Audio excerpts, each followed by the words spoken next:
the mighty two in the Bible. So I think we had a fun mix-up.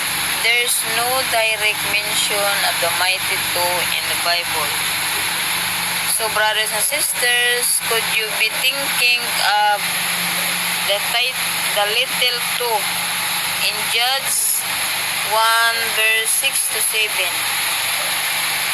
Adoni B6, thumbs and big toes were cut off.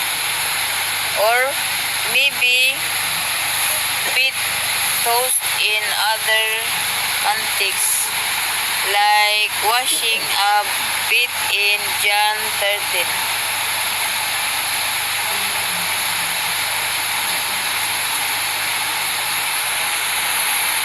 Today is about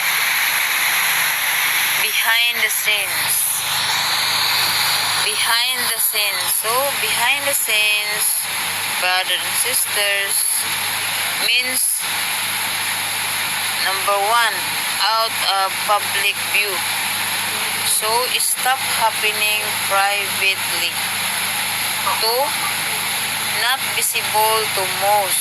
So, like pre-planning or secrets. 3, this is the behind the scenes. Number 3, brothers and sisters, the how it's made part. So, think move, loafers or making a vibe. Example, the charity event look perfect, but let's go behind the scenes to see the truth. 4, being a good steward.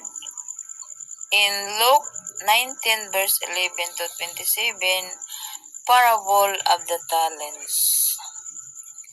So it's about being mindful of how we use resources, time, and talents for God's kingdom.